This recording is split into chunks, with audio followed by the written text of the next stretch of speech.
हाँ,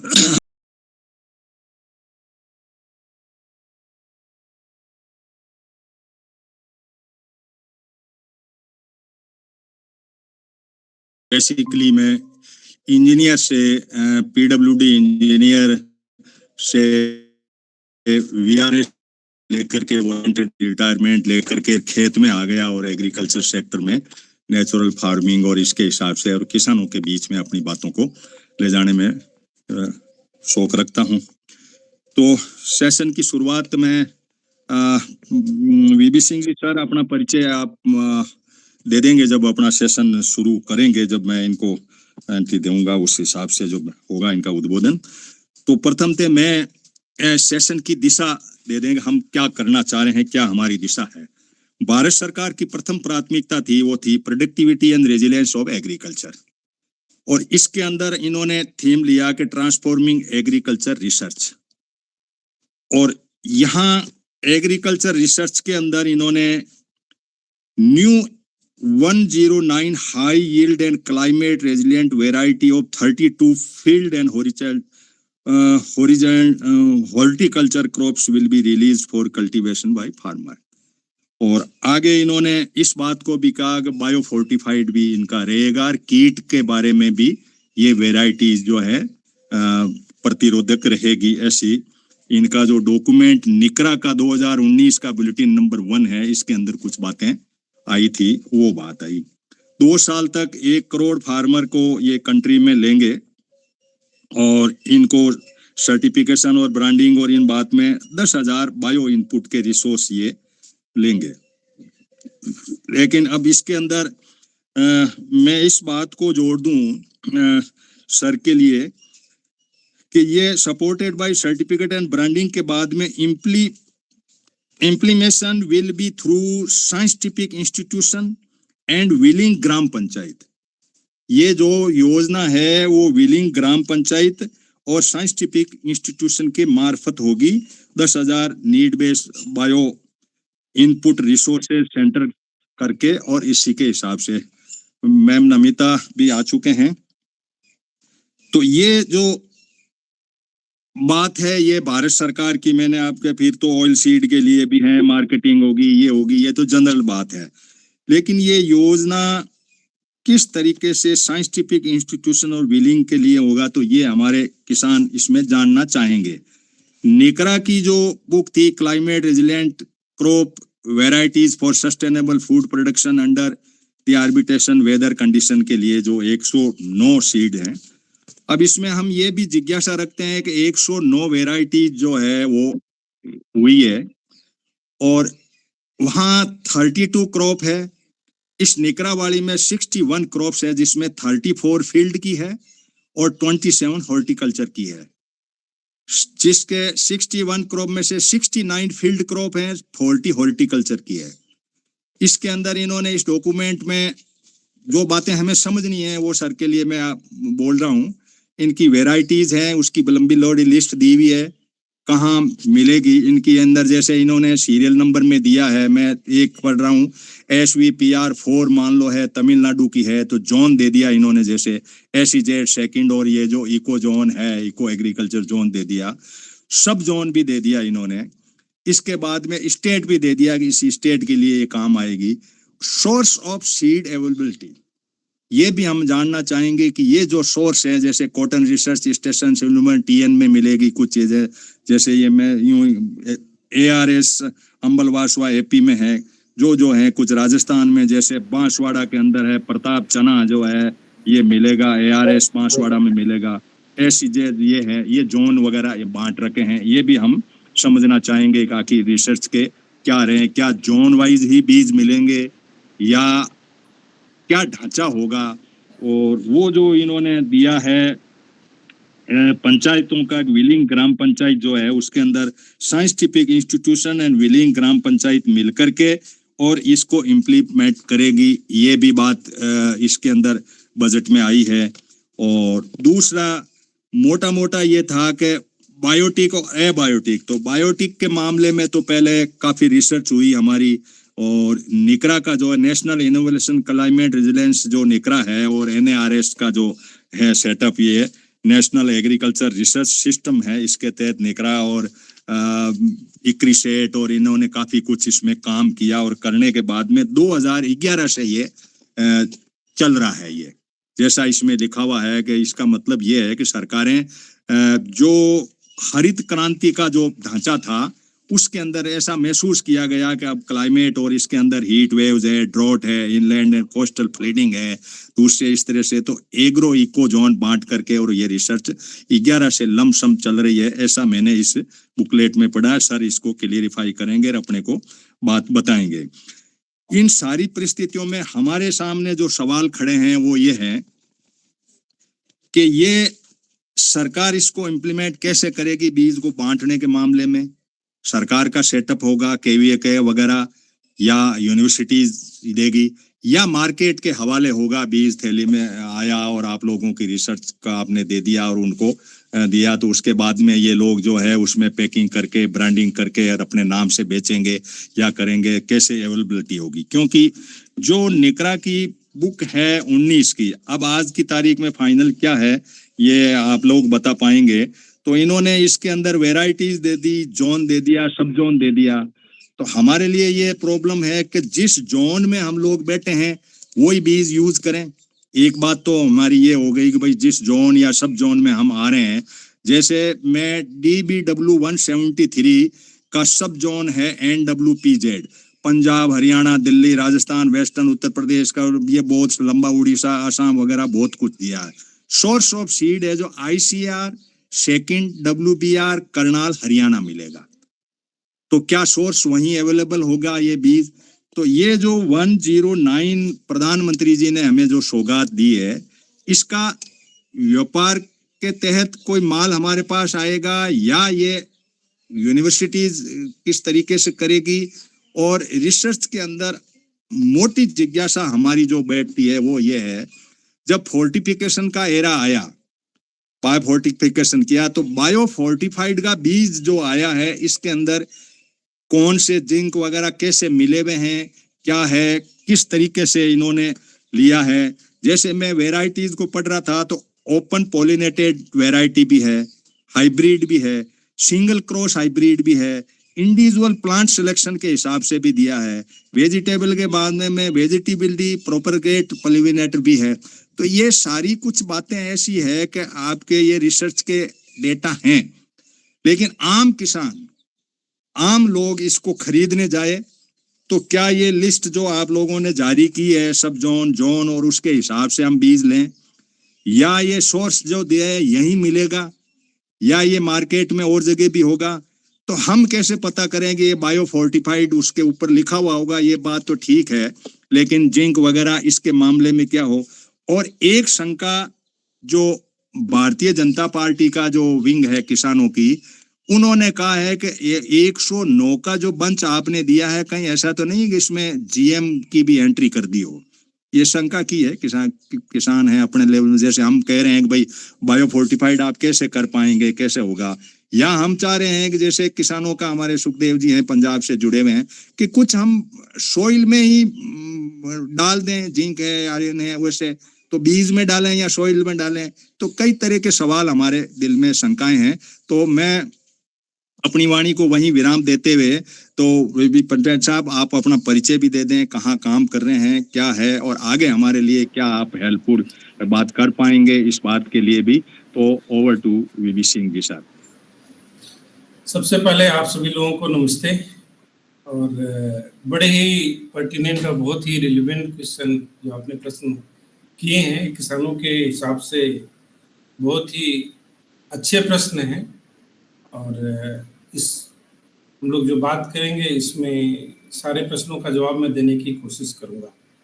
मैं अभी सहायक महानिदेशक फल एवं रोपण फसलें, मतलब उद्यानिकी फसलों में मैं ICR में कार्यरत हूँ।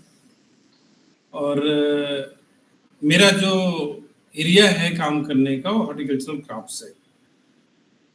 और अगर स्पेशलाइजेशन की बात करते हैं तो ज़्यादातर मैं जो काम करता हूँ फल वाली फसलों और जो हमारी रोपड़ फसलें हैं, प्लांटेशन क्रॉप्स, जैसे कि कोकोनट है, नारियल है, काजू है, अरेका नट है, सुपारी है, कोकोआ है जिसे चॉकलेट बनाते हैं, तो इन सब फलों पे और प्लांटेशन क्रॉप्स पे कार्य करने का एरिया है। तो मैं मेरी एक्सपर्टाइज के हिसाब से ही बात करूंगा। धान, गेहूं और तिलहनी फसलें के लिए अगर बात करना हो तो दूसरे वैज्ञानिक हैं आपके साथ। आज तो ज्वाइन करना थोड़ा मुश्किल होगा, लेकिन अगली मीटिंग में ज्वाइन जरूर करेंगे। रही बात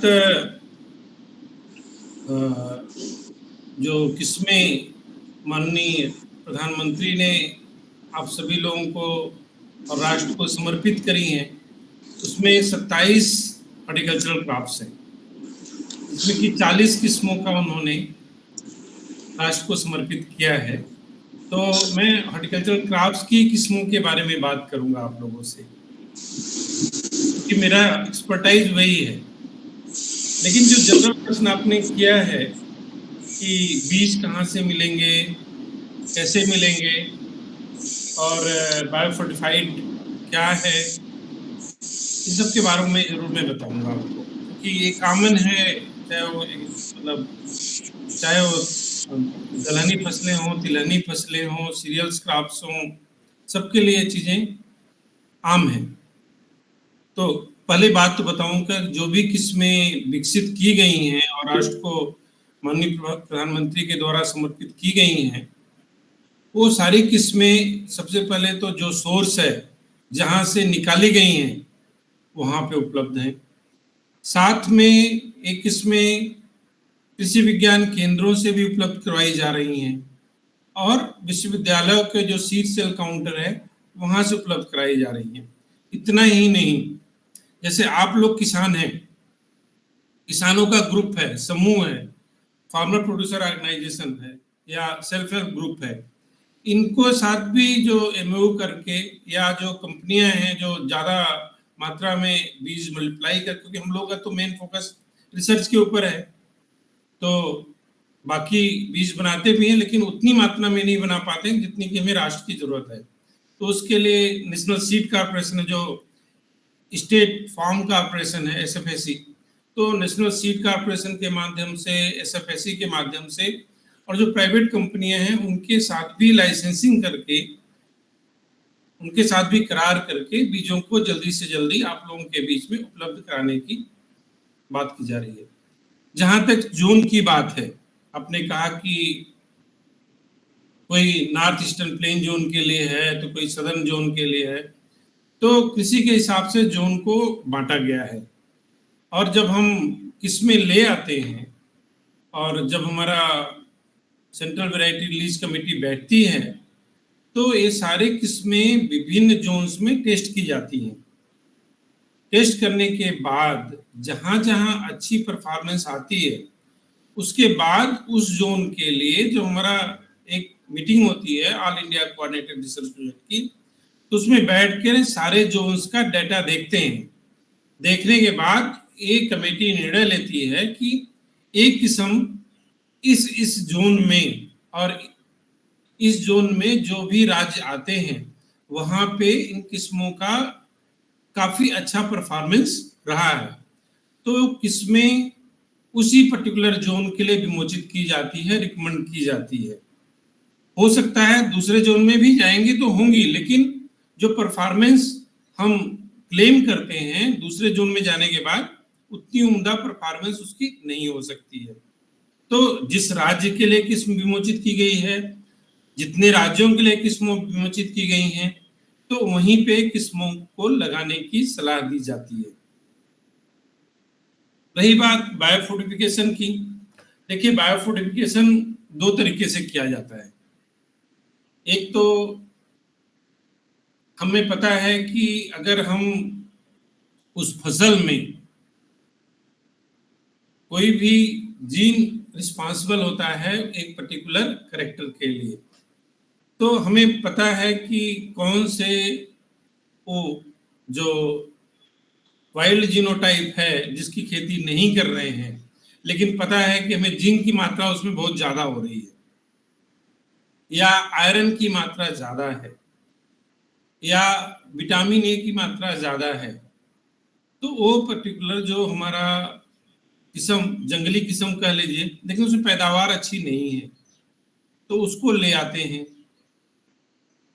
उसको ढूंढा गया है, जंगलों से ढूंढा गया है, आप लोगों के खेतों से ढूंढा गया है, बाहरों से आयात किया गया है, तो उनका टेस्ट करके जो हमारी किस्में प्रचलन में है उनको सुधार करने की बात होती है। तो इन किस्मों का दोनों को क्रॉसिंग करके इसका जो वाइल्ड का ट्रेट है, जो हमारी कमर्शियल किस्म है, जिससे कि हमारी यील्ड कंप्रोमाइज ना हो, यील्ड कम ना हो, उपज कम ना हो, लेकिन उसकी जो गुणवत्ता है बढ़े।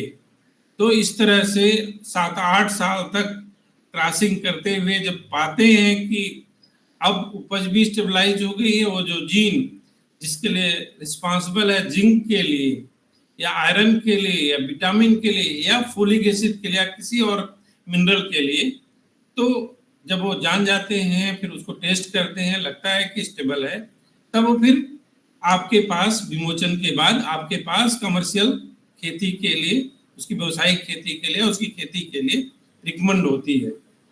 लेकिन यहाँ पे आपने कहा कि जीएमओ है, नहीं, जितनी भी 109 किस्में विकसित की गई हैं, राष्ट्र को समर्पित माननीय प्रधानमंत्री द्वारा की गई हैं, इसमें से कोई भी किस्म जीएमओ नहीं है, जेनेटिक मॉडिफाइड नहीं है, कोई फॉरेन जीन इसके अंदर नहीं है। उसी क्रॉप को जो ट्रेडिशनल मेथड है या जो हमारा बायोटेक्नोलॉजी का तरीका है जिससे कि हम वैरायटी जीन आइडेंटिफाई कर पाते हैं, वो तरीका मार्कर असिस्टेड ब्रीडिंग बोलते हैं कि मार्कर कुछ है, पता है कि वो हमारा जीन गया कि नहीं, बस उतना ही चेक करने के लिए वही जीन जाए। तो इसमें कोई भी जेनेटिक मॉडिफिकेशन नहीं है, कोई भी फॉरेन जीन नहीं है, तो 100% ट्रेडिशनल ही मेथड से ब्रीड की हुई किस्में हैं, कोई भी जीएमओ नहीं है। इस तरह का आप लोगों के पास कोई भ्रम की बात नहीं है। दूसरी बात, आपको सबको पता है कि हमारे जो खेत हैं उनका जो उर्वरा शक्ति है, हम ज्यादातर नाइट्रोजन, फास्फोरस, पोटास इन्हीं को देते हैं। माइक्रोन्यूट्रिएंट बहुत कम किसान हैं जो देते हैं, जो जागरूक किसान हैं वो देते हैं, और बहुत कम किसान हैं। हालांकि गवर्नमेंट ने बहुत ही अच्छी तरीके से सॉयल हेल्थ कार्ड को इम्प्लीमेंट किया है और हर एक किसान को कहते हैं कि भाई अपनी मिट्टी का जांच करवाओ और आप सॉयल हेल्थ कार्ड रखो, जिससे आपको पता हो कि आपके जमीन की स्टेटस क्या है। जैसे हम डॉक्टर के पास जाते हैं तो सबसे पहले क्या करता है, ब्लड टेस्ट करता है। तो सॉयल का ब्लड टेस्ट तो वही है कि उसकी नमूने में, मतलब मिट्टी के नमूने लिए जाएं और उसमें क्या क्या पोषक तत्व हैं वो उपलब्ध हैं कि नहीं।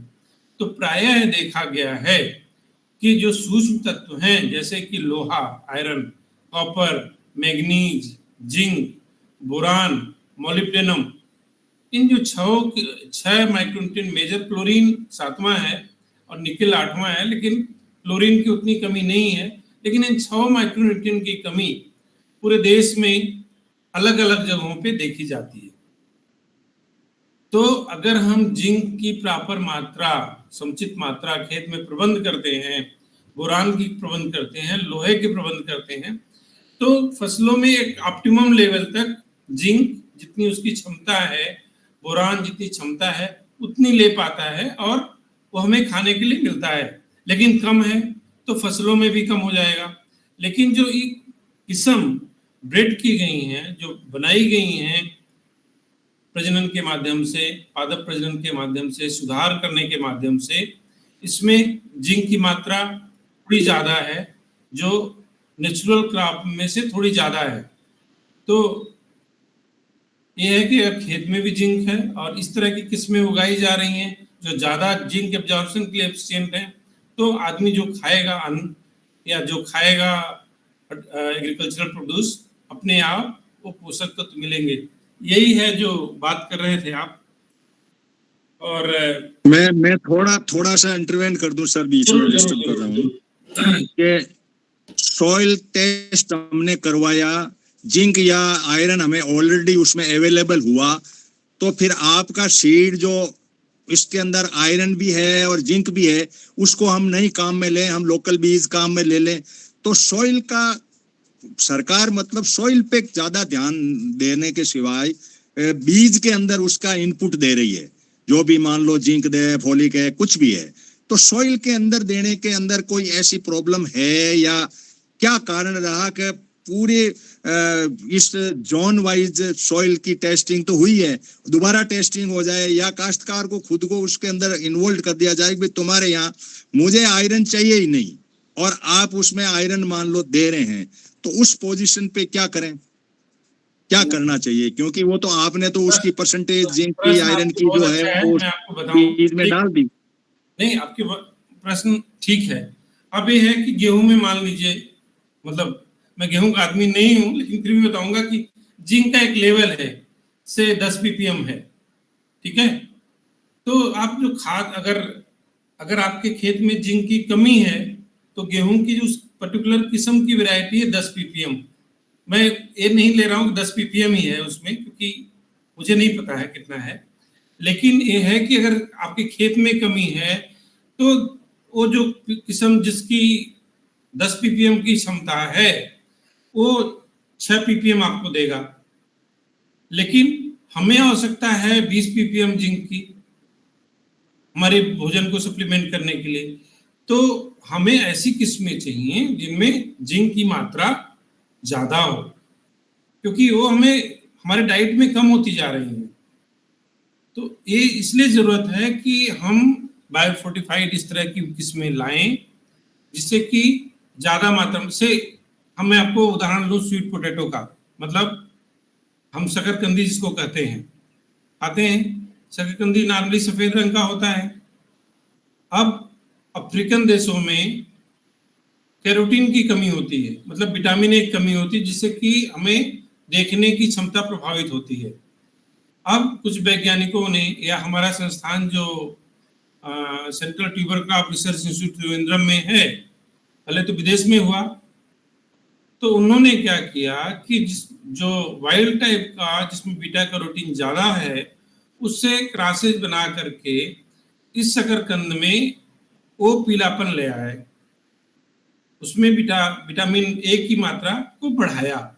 तो उससे क्या है कि अब वो जो क्षेत्र है जहाँ पे शकरकंदी खाते हैं, तो शकरकंदी के साथ उनको और विटामिन खाने की जरूरत नहीं, उनको विटामिन ए मिल गया, अलग से विटामिन ए सप्लीमेंट लेने की जरूरत नहीं है। तो इस तरह से बायोफोर्टिफिकेशन हमें न्यूट्रिशन में, मतलब हमें जो हमारे प्रोड्यूस हैं उसकी जो पोषण क्षमता है उसको बढ़ाती है। तो ये आप मतलब इस तरह से भ्रमित ना हो कि हमारे खेत में जिंक की मात्रा ज्यादा है। मैं सर वो सुखदेव जी को लेना चाहूंगा बीच में। जरूर जरूर। सुखदेव जी, भारत सरकार एक्सपोर्ट के ऊपर पूरी तवज्जो है और पूरे हमारे वैज्ञानिक इस बात को लेकर के लगे हुए हैं कि जो एक्सपोर्ट चीज हो वो ओके हो, उसमें सारे विटामिन हैं, ये सारी कुछ है हो। सर हॉर्टिकल्चर से है, हम हॉर्टिकल्चर की बात ले लें, सेम चीज है यदि दूसरे हैं। जी जी। ये जो मैं भी सवाल उठा रहा हूं, आप भी अपने ओर से अपना इनपुट देते हुए सर से सवाल अपना करें कि भाई हम किसान बाहर से जो बीज आए उसके फोर्टिफिकेशन होके आए या हमारी जमीन जो है उसमें हो जाए, या कोई और मेथड भी आप सोचते हो? आप वो काश्तकार हो जो कई सालों से लगे हुए हैं, तो 2 मिनट में आप अपनी बात को रखते हुए सवाल सर से करें ताकि सेशन को हम उस दिशा में ले जा सकें। बाकी का सवाल हम करेंगे। सुखदेव। हाँ, सारे मेरी तरफ से सत श्री अकाल जी। जी सर, मैं एक बात आपसे ये जानना चाहता हूँ कि अगर हमारी मिट्टी में ये सब कुछ हो ना, तो हमें सीड में जो हम डाल रहे हैं ना इधर उधर से, उसकी जरूरत नहीं पड़ेगी। फिर असल में जो बेसिक चीज है हमारी वो तो है ना कि खेती 2 चीजों पे डिपेंड करती है, हमारी मिट्टी की, जिसको पंजाबी में बोलते हैं रौस, क्वालिटी, हमारी मिट्टी की क्वालिटी, और हमारा लोकल क्लाइमेट, ये दोनों से ही खेती चलती है जी। बीज से, केले से खेती नहीं चलती। मेरा ख्याल ये है कि ऐसा करके शायद ये लग रहा है कि जो बीज बनाने वाली कंपनियां हैं ना, वो ही प्रमोट होएंगी, फार्मर इससे आगे बढ़ नहीं सकेगा। इसलिए मैं एक आपसे ये भी जानना चाहता हूं कि जो सीड आप दे रहे हो, वो सीड क्या हम बार बार अपने खेत का रख के बार बार बो सकते हैं कि आई बार नया खरीदना पड़ेगा? अगर वो आई बार नया खरीदना पड़ेगा, फिर तो देखिए हमारे कामदार नहीं आएगा, ये तो फिर कंपनियों के काम ही आएगा। इसलिए ये दो बातें आप क्लियर हमें जरूर करो। अगर हमारी मिट्टी ही हम पूरा उसकी हेल्थ को पूरा ठीक कर लें तो हमें ये मतलब फोर्टिफिकेशन करने की जरूरत ही ना रहे बीजों में। दूसरा बीज है जो ये बार बार वही जैसे पहले जिसको हम ओपीएम वैरायटी बोलते हैं कि हम अपना बीज रखते आए हैं और बोते आए हैं, ये ऐसे तरीके से जो 109 वैरायटी के बीज हैं ऐसे ही बीजे जाएंगे या हर बार ही खरीदना पड़ेगा? अगर हर बार खरीदना पड़ेगा तो ये हमारे मेच नहीं आएगा। आपके प्रश्न का मैं जवाब देता हूं। आपका जो देखिए, मैंने पहले भी थोड़ा सा इसके ऊपर प्रकाश सही डाला। देखिए, मिट्टी में तो आपको सारे पोषक तत्व चाहिए ही, क्योंकि जो हमें 16 पोषक तत्व या 17 पोषक तत्व निकल लेकर के जितने पोषक तत्व हैं वो जमीन में, हवा में, पानी में मिलते हैं और वो चाहिए ही ऑप्टिमम क्वांटिटी में। अगर नहीं होगा तो आपका क्वालिटी डाउन जाएगी, आपकी उपज की क्षमता कम होगी। तो इसमें कोई दो राय नहीं है कि हमें जमीन की क्वालिटी बना के रखनी है।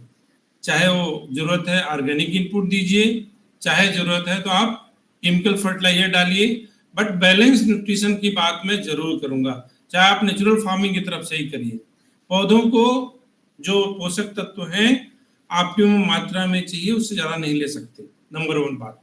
तो सॉइल क्वालिटी उतनी जरूरी है जितनी जरूरी बीज है। अब बीज के बात में आते होंगे। मैंने जैसा कहा कि बायोफोर्टिफिकेशन जरूरत है। क्यों जरूरत है? क्योंकि नेचर ने हमें जो दिया था, पहले भी जो दिया था वाइल्ड टाइप, जिसमें उपज कम थी, उस वक्त भी क्वेश्चन आया क्या हमें ज्यादा हाई यील्डिंग वैरायटी की जरूरत है क्या? तो जरूरत थी उस वक्त हाई यील्डिंग वैरायटीज की। आज हम हाई यील्डिंग वैरायटी में इतने सफिशिएंट हैं ज्यादा उपज देने वाले में कि अब उसके बारे में बात करने की जरूरत नहीं होती। अब जरूरत होती है कि हमें पता है कि हमारे देश में माल न्यूट्रिशन है।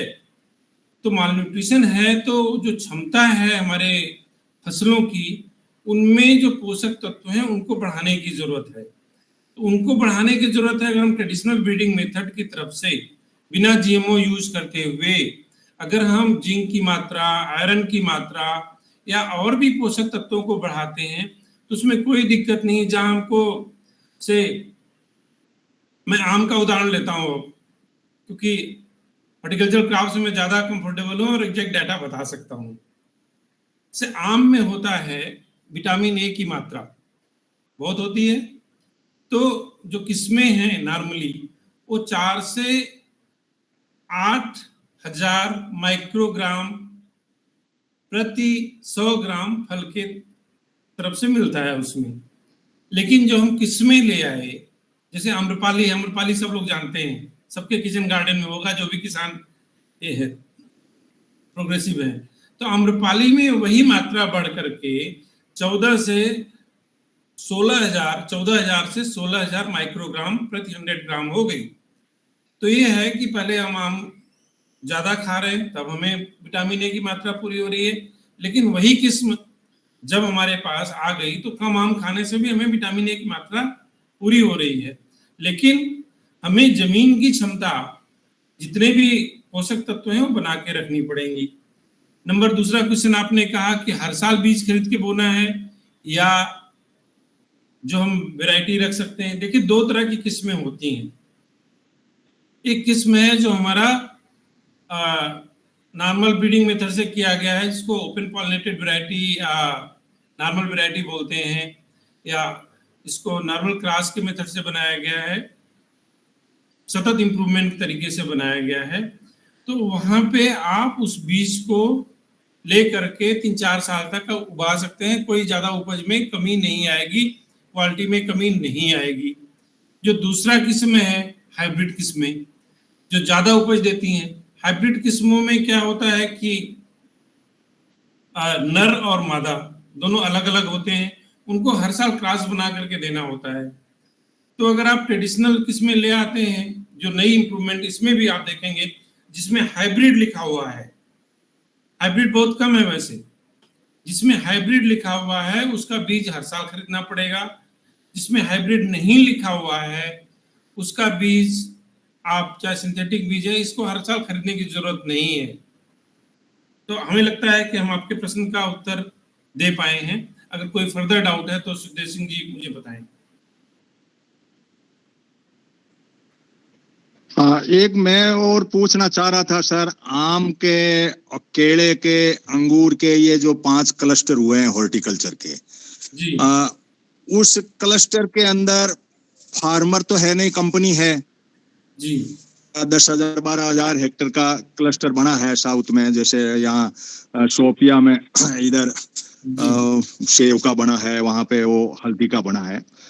तो इन 5 क्लस्टर के अंदर जो कोई भी होगा, तो ये जो सरकार की ये मंशा जो मैंने पढ़ी कि scientific institution implementation will be through scientific institution and willing gram panchayat, willing gram panchayat का कैसे आम ग्राम पंचायत इसमें कोई इच्छा रखेगी, इसमें एंटर कर पाएगी, या क्लस्टर बना करके उनको हैंड ओवर कर दिया और वो उनको बीज आप लोगों ने दे दिया, हॉर्टिकल्चर का, मैंगो का, बनाना का जो भी था वो आपने दे दिया और उन्होंने अपना क्रॉप जो डाल दी। अब वहाँ प्रॉब्लम ये भी है कि हमारे कई साथी है जो इकोसिस्टम की बात उठा रहे हैं कि भाई एक जोन जो बनाया आपने पूरा आम ही आम का बना दिया पूरा का पूरा, उसमें गेहूं भी होना चाहिए, दूसरी भी वैरायटीज होनी चाहिए थी। तो ये जो वैज्ञानिक तरीका आया है क्लस्टर फॉर्म का, क्योंकि बजट के अंदर इसका अंदर है, सेकंड ये है कि vegetable production and supply chain वाला जो है आपका हॉर्टिकल्चर वाले में, large scale cluster for vegetable production will be developed closer to major consumption centre. जी जी We will promote farmer produce organization, cooperatives and the startup for the vegetable supply chain including the collection, storage and marketing. तो जी। क्या ये ecosystem का मामला भी है इसके अंदर या कोई ऐसी बात है? नहीं, देखिए, जो हम लोग फीलिंग करते आ रहे होंगे, आप भी फीलिंग करते आ रहे हैं, अगर हम क्लस्टर नहीं बनाएंगे चौधरी साहब, कहीं से तो हमें शुरुआत करनी पड़ेगी।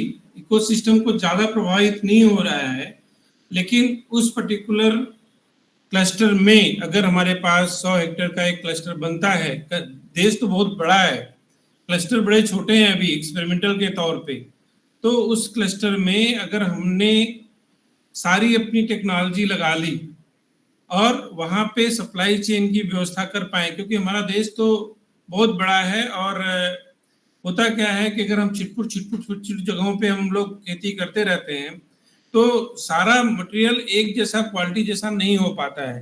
लेकिन अगर एक सारे आप सब किसान भाई मिल करके एकजुट होकर के एक किसी पर्टिकुलर फसल की खेती करना शुरू करते हैं तो वहाँ पे इनपुट की व्यवस्था हो जाती है, वहाँ पे एक रोग और कीट नियंत्रण की व्यवस्था अच्छी से हो जाती है, और जो सबसे जरूरी है वो हम देश के बाजारों में या विदेश के बाजारों में उस पर्टिकुलर जोन से अपनी फल हो या सब्जियां हो अच्छी क्वालिटी के गुणवत्ता के प्रोड्यूस करके अच्छी मार्केटिंग कर सकते हैं और अच्छा मुनाफा भी ले सकते हैं। तो मुझे लगता है कि एक बहुत ही बढ़िया कदम है और इसमें अगर सफलता मिलती है तो शायद जो बेनिफिशरीज होंगे हमारे मेजॉरिटी वो हमारे किसान भाई होंगे। किसान भाइयों की आय बढ़ने और उनके जो हमारी फलों और सब्जियों की गुणवत्ता है उसको बढ़ने में काफी सहायक होगी। तो सर मैं जम्मू से जुड़े हुए, जम्मू से रूपचंद जी जुड़े हुए हैं, जम्मू का आपने क्लस्टर दिया सेव का, और उनका ऑब्जेक्शन यही था हमारी मीटिंग में कि सेव के साथ में दूसरी चीजें भी, मतलब इकोसिस्टम एक सेव ही सेव पूरा हो जाए या आम ही आम पूरे हो जाए तो उसके अंदर हो सकता है कि इको एग्रीकल्चर सिस्टम को हम ब्रीच करेंगे, ऐसा है। रूपचंद जी आप अपनी बात को रख पाए 2 मिनट में तो सर से बात करिए। जम्मू से रूपचंद जी। हाँ, सबको नमस्कार। नमस्ते जी, नमस्ते। कल मैं एक ही देख रहा था कि एक्चुअली एक रिसर्च आई थी चंदनवुड के बारे में। हाँ, हाँ। तो चंदनवुड जो है जंगल का चंदन का जो पेड़ होता है ना, जी, जी। वो हमेशा अकेला नहीं होता। हमेशा? अकेला नहीं होता चंदन का जी, पेड़। जी, जी। उसके साथ दूसरी वैरायटी के प्लांट चाहिए जो उससे बिल्कुल अलग हों। जी। इसका मतलब ये है कि चंदन का पेड़ के अंदर जो वो क्वालिटी है कि वो एक डिफरेंट बायोडाइवर्सिटी के परिवार में रहता है वो। जी। अगर आप 2 पेड़ भी अकेले चंदन के लगा दोगे तो वो ग्रो नहीं करेंगे। क्यों? हमारे यहाँ एक बच्चे ने एक्सपेरिमेंट भी किया था, तो मैं सोचता मैं ऐसे ही हमें सुना रहा, मगर ये मैंने कल ही देखा हिंदू वाली रिपोर्ट में पुरानी में। जी। तो ठीक ठीक है इसी रूपचंद जी, नहीं, आपकी बात आ गई कि नहीं, बायोडाइवर्सिटी के बीच में आपने इकोसिस्टम, सर आप अपनी बात को रखें। नहीं, बात बायोडाइवर्सिटी के जी, बीच में मैं आपको ये बताना चाह रहा हूँ। अच्छा, मैं आप लोगों से एक प्रश्न पूछना चाहता हूँ। रूपचंद जी आपसे पूछूंगा और चौधरी साहब से पूछूंगा। मुझे ये बताइए कि चौधरी साहब आप रहने वाले कहाँ के हैं? मैं तो राजस्थान से हूँ सर। कहाँ के हैं? मेड़ता नागौर डिस्ट्रिक्ट। नागौर डिस्ट्रिक्ट। कौन सी फल की फसल आपके यहाँ होती है? फल तो यहाँ नहीं सर, यहाँ तो ड्राई है, जीरा और ये दूसरे ड्राई एरिया है, इसलिए फ्रूट का मामला नहीं है। क्या उगाते होता हैं? नहीं है ज्यादा। क्या उगाते हैं? यहाँ तो गेहूं, बाजरा, मक्का, ये फसलें होती है राजस्थान की, जो मुख्य फसल है, जो नहीं, आपके इसमें मैं दी हुई इसलिए है। आपसे पूछना चाहता हूँ, जैसे रूपचंद जी भी हैं, अरे सर, आप मैं कभी बाग थोड़ा सा में गए इंटरवेन हैं? करूंगा। मैं 1 मिनट इंटरवेन करना चाहूंगा। हमारे यहाँ देखो, एक तो हाँ, जो बेर है, झाड़ी बेर की किस्में जी। वो होती हैं। अनार होता है हमारे, ये जो चाहे वो नागौर हो, बाड़मेर हो, सीकर झुंझुनू हो, जी। इनके में एक तो अनार बहुतायत में होता है। बेर का जो पेड़ है जिसमें ये कहते हैं, जिसको ये हम लोग नहीं, मैं इसलिए पूछना चाह रहा था कि क्योंकि जो क्लस्टर्स बनाए गए हैं फ्रूट्स और वेजिटेबल्स के बनाए जा रहे हैं, राइट? तो आप जो भी फ्रूट्स के ऑर्चर्ड में गए होंगे, वहां पे आम का बगीचा है तो आम ही का बगीचा होता है। वो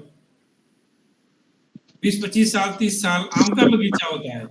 सेब का बगीचा है, जाएंगे तो वहां सेब ही होगा। तो जब एक क्लस्टर बन रहे हैं तो इसी मतलब पैटर्न पे बनेंगे कि भाई वो थोड़ा ज्यादा मात्रा में बगीचा वहां पे हो। ऐसा नहीं कि बीच में कोई फसल और नहीं उगा सकता है, लेकिन वो पर्टिकुलर एरिया डिनोटेड हो जिसमें कम से कम 50 हेक्टेयर, 100 हेक्टेयर, 25 हेक्टेयर एक तरह के फल हो, एक तरह के सब्जी हो, जिससे कि उसको मार्केटिंग के साथ जोड़ा जा सके। अगर हम छिटपुट बात करेंगे तो हमारी खेती में सुधार तो नहीं हो पाएगा ना। वो हम सारे इनपुट तो एक साथ नहीं दे पाएंगे। तो हमको लगता है कि एक वेलकम स्टेप है रूपचंद जी, इससे इन्वायरमेंट अफेक्ट नहीं होगा। चंदन की बात जो कहे हैं आप, वो जंगल में होता है और कुछ किसान भाई भी लोग लगा रहे हैं, तो उसकी रिक्वायरमेंट अलग है। चंदन की खेती के लिए क्लस्टर नहीं बनाए जा रहे हैं, बनाए जा रहे हैं फल और सब्जियों के लिए। फल ज्यादातर आप देखेंगे, हमें लगता है जो किसान भाई इस ग्रुप में हैं जिनको फल का ऑर्चर्ड है, चाहे ठीक है सर, आपकी बात आ गई। मतलब हमारी शंका ये है कि इको एग्री सिस्टम के अंदर बायोडाइवर्सिटी के कारण से नेगेटिव इम्पैक्ट जाएगा, ऐसा हमारा चिंतन है। और अब वैज्ञानिक ये सोचते हैं। नहीं, मैं 1 मिनट आपकी बात खत्म। हाँ, रूपचंद जी जम्मू से आपने हैंड रेज किया, कोई बात हो तो कहो, फिर आगे बढ़ते हैं। हाँ, मैं चूंकि श्रीनगर जाता रहता हूँ, अपने दोस्तों के पास भी रुकते हैं और उनका बगीचे भी देखे हैं। तो अपने के साथी कुलगाम में हैं, उनके बगीचे के आउटर साइड में अखरोट है, अंदर सेब हैं जी, और दूसरे वो क्या बोलते हैं इसको, हम नाशपाती है, कैरी है और अंजीर है जी। और नेचुरल एग्रीकल्चर करते हैं, नेचुरल एग्रीकल्चर। और वो अपना उन्होंने जो टाइटल दिया होता है, जैसे लिखा मेड इन नेचर जी, और उसका एक्सपोर्ट जो है वो तकरीबन जो बाहर जो बेचते हैं लखनऊ में बेचते हैं वो अपना सारा माल। और वो एक यहाँ की हार्टिकल्चर यूनिवर्सिटी कश्मीर से वो सर्टिफाइड हैं कि ये केमिकल यूज नहीं करते। और बायोडाइवर्सिटी के एंगल से जितने भी फ्रूटेबल वहाँ अलग अलग वैरायटी के सूट करते हैं, जैसे उनमें अंजीर है। बात समझ में आ गई हमें। हाँ, बस आप 2 बातें कर रहे हैं। हमारा देश इस तरह की डाइवर्सिटी वाला है, एक कि जहां पे हम नेचुरल फार्मिंग भी गवर्नमेंट फोकस करती है, कमर्शियल फार्मिंग भी गवर्नमेंट फोकस कर रही है।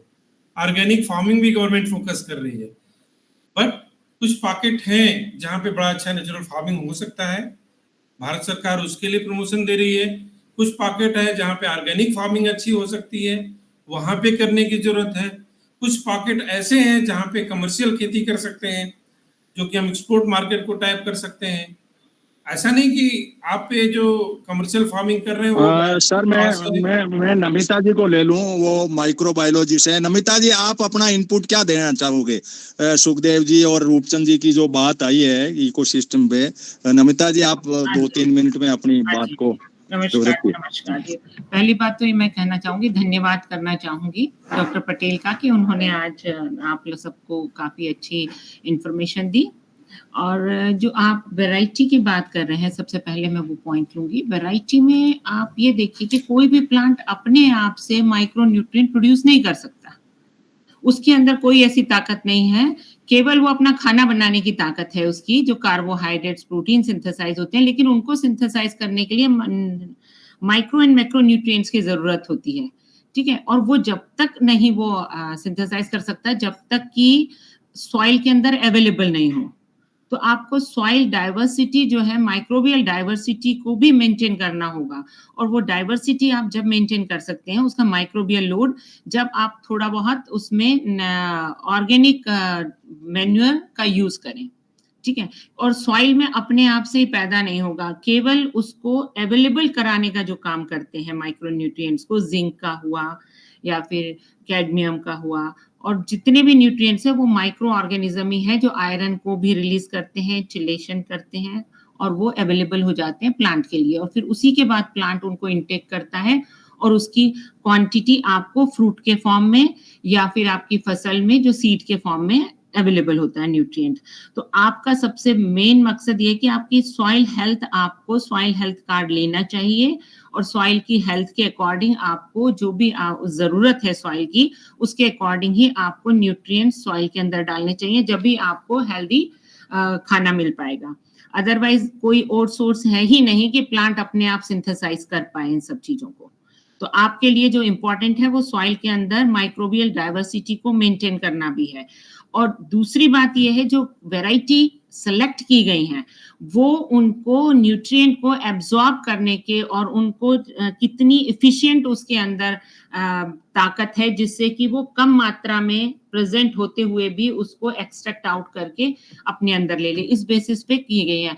यदि मैं सही हूं तो डॉक्टर पटेल बताइए, this is the only the selection procedure scientist?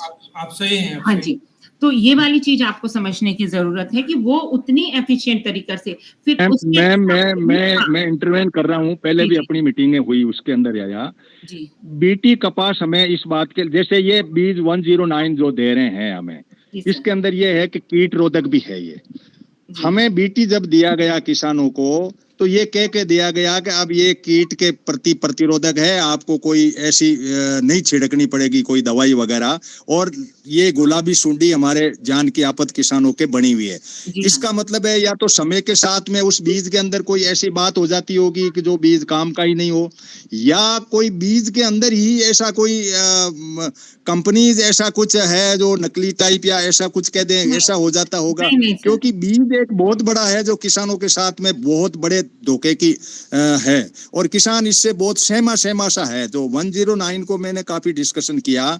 मैंने कहा भाई, जब ये हमारा हरित क्रांति आया और इसका पूरा निकरा, और कई सालों से 2011 से हम लग रहे हैं, हमारे वैज्ञानिक ये लाए हैं, तो हमें स्वागत करके इनको लेना है। लेकिन मार्केट के इंटरवेन से हमारा कपास, जो जीएम कपास आया, उसके अंदर हमें आज बहुत बड़ा प्रॉब्लम आ रही है। तो बीज बहुत मायना रख रहा है। इसके ऊपर आप माइक्रोबायोलॉजी से भी हैं, तो क्या हुआ कपास के अंदर, क्यों हुआ?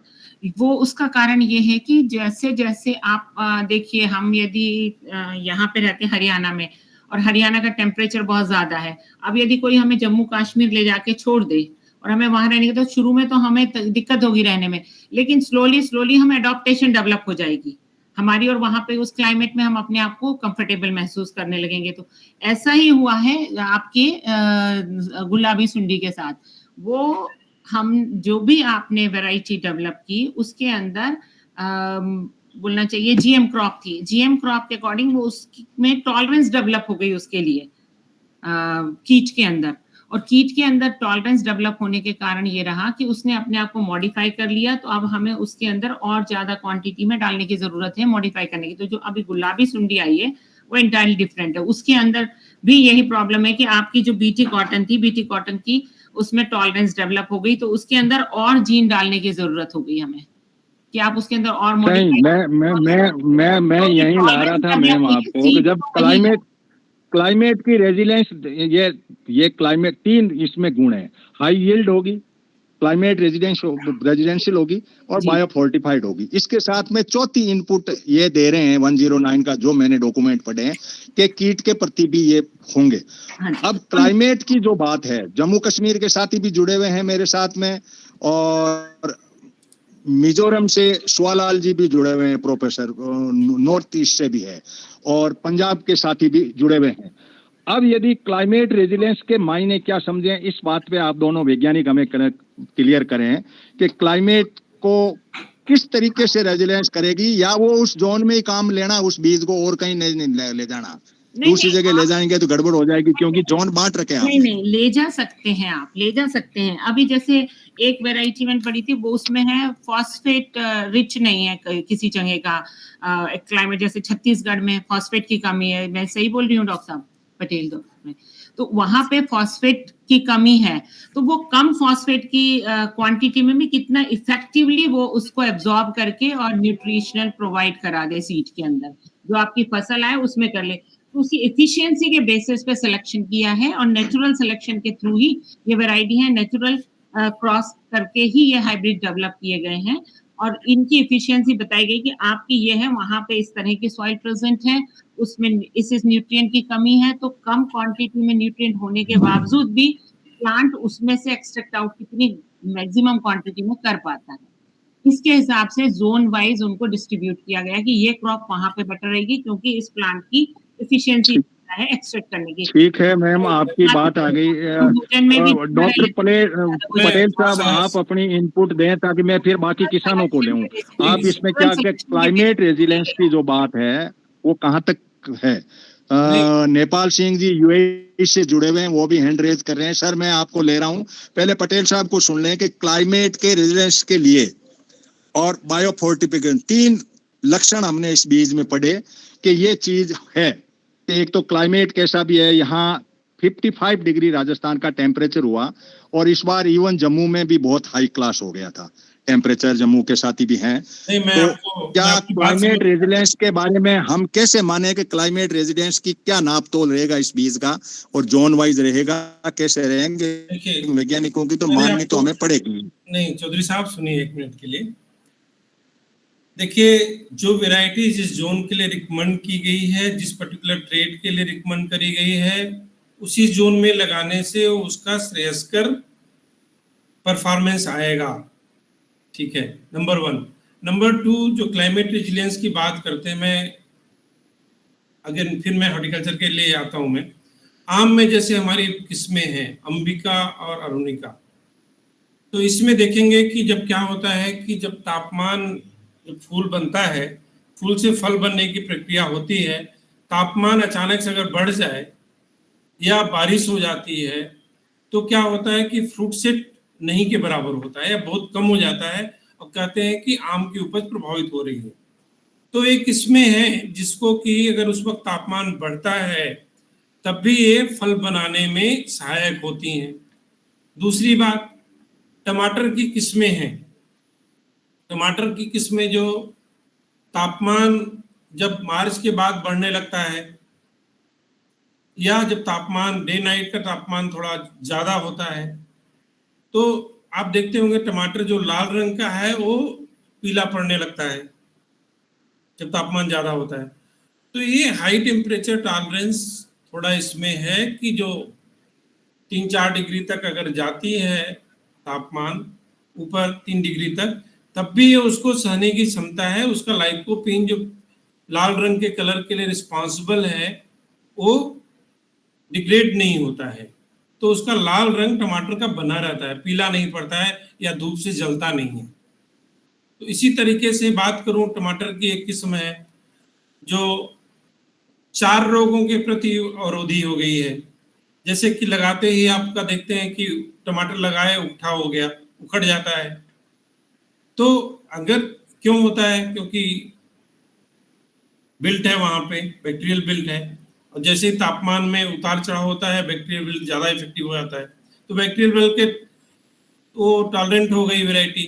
इस तरह से टमाटर जब लगाते हैं आप तो देखते हैं कि पत्तियां सिकुड़ती हैं, लीफ कर्ल बीमारी आती है, बहुत बड़ी भयानक बीमारी है, वायरस से है, तो उसके लिए रेजिस्टेंट है। तो एक ही वैरायटी में इस तरह की 4 रोगों के प्रति उसको लड़ने की क्षमता आ गई। तो बायोटिक जो बोलते हैं हम, बायोटिक स्ट्रेस टॉलरेंस, तो ये भी क्लाइमेट रेजिलियंस का पार्ट है। इसी तरह से किस्में, जैसे कि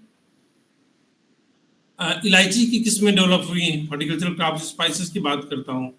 तो इलायची की किस्मों में क्या है कि जैसे ही पानी की मात्रा कम हो जाती है तो जो इलायची के दाने हैं वो छोटे हो जाते हैं। 8 mm के दाने, मतलब बड़े दाने, बड़े इलायची के किस्म विकसित की गई है। लेकिन अगर उसमें पानी की मात्रा कम हो गई उस पीरियड के दौरान, दानों के बढ़ने के दौरान, तब भी इनकी उपज पे कोई प्रभाव नहीं पड़ता। लेकिन दूसरा एक जो पॉजिटिव प्रभाव है, जो उसमें एसेंशियल ऑयल है, जो प्रधानमंत्री जी बात कर रहे थे कि ये जो स्पाइसेस किस्में, इसमें भी ऑयल बढ़ाना चाहिए। तो अगर ड्राउट का कंडीशन आ गया तो एक तो साइज छोटा नहीं हुआ, और दूसरी चीज दाना बढ़ा, तीसरी चीज उसमें एसेंशियल ऑयल की मात्रा बढ़ गई। तो इस तरह की किस्में आई हैं और इसमें कोई भी जेनेटिक मॉडिफाइड नहीं है। मैंने आपको दोबारा बोल रहा हूँ, कोई फॉरेन जीन ट्रांसफर नहीं किया गया है। तो ये वैरायटी जलवायु के प्रति ज्यादा सहनशील है। दूसरे, इनमें जैसे आम की किस्में हैं, मैंजीफेरिन और ल्यूपिनॉल की कंटेंट ज्यादा हो गई, लाल रंग आया, उसमें मैंजीफेरिन ल्यूपिनॉल बढ़ गया।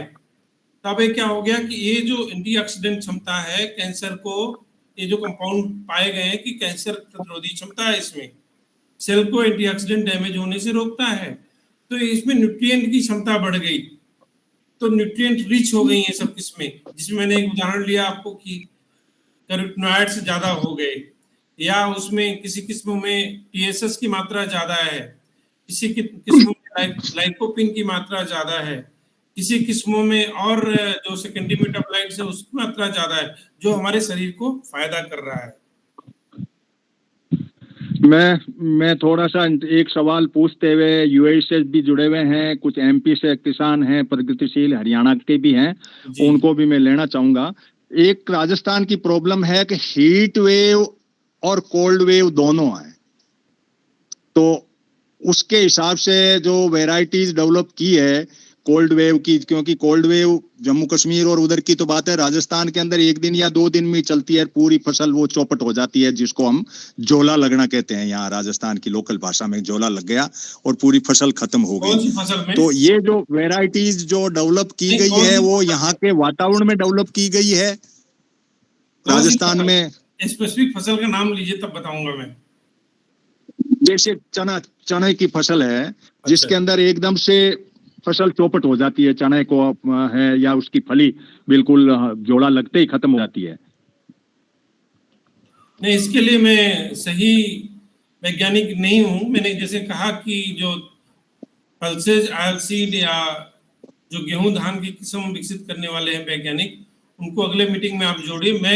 चलो मैं सर, एक बेर के बारे में अरविंद जी की भी जिज्ञासा थी। हमारे यहाँ बेर के अंदर एक साइकिल के तौर पे चलता है, एक साल इतने बेर लगते हैं कि जिसकी कोई हद ही नहीं। पिछले साल बिल्कुल झाड़ के ऊपर बेर आए ही नहीं। तो क्या ऐसा कोई साइकिल ऐसा होता है कि जिसके अंदर के 3 साल के बाद में वो फसल कम होती है, या इस तरह की बात भी कोई ऐसी है? बाद में मैं बाकी साथियों को भी लेना चाहूंगा, यूएई से नेपाल सिंह जी हैं। और बहुत अच्छा प्रश्न किया है। इसमें जानते हैं क्या होता है, जो भी ट्री क्रॉप्स हैं, चाहे आम है, चाहे अमरूद है, चाहे बेल है, चाहे बेर है, होता क्या है कि हम लोग जमीन का प्रबंधन ठीक नहीं करते हैं, न्यूट्रिएंट नहीं देते हैं, सोचते हैं कि अपने से हो जाएगा। तो हर एक की न्यूट्रिएंट एब्जॉर्प्शन की क्षमता है, तो उस साल उसने लेकर के अच्छा फल दे दिया, लेकिन आपने पोषक तत्वों का प्रबंधन नहीं किया तो अगले साल की फसल प्रभावित होनी ही होनी है। और बेर जैसी फसल जिसको आप हर साल प्रूनिंग करके आधा तो निकाल देते हैं शाखाएं, तो जरूरी है अच्छा फल लेने के लिए, तो उसके साथ साथ ही हमें पोषक तत्वों का प्रबंधन का भी ध्यान देना होगा, जिससे कि हर साल फल मिलती ही रहेगी। बेर भी उदाहरण उसी का है, आम भी उदाहरण उसी का है। इवन अल्टरनेट बेरिंग की वैरायटी तो हमने रेगुलर बेरिंग पे भी काम करना शुरू कर दिया है। जितनी भी किस्म आती हैं हर साल आती हैं फल, लेकिन जो अल्टरनेट बेरिंग वैरायटी भी हैं जो एक साल फल देती हैं दूसरे साल नहीं देती हैं, उसमें भी अगर पोषक तत्वों का सही प्रबंधन है तो कम से कम 25 साल तक उपज हर साल आती है। बाद में फिर अल्टरनेशन की बात आती है। आई होप कि मैं आपका चलो हाँ सर, थैंक यू। यूएई से नेपाल सिंह जी आप कर लें, फिर यूपी से, एमपी से और हरियाणा के प्रगतिशील किसान भी मेरे साथ में हैं।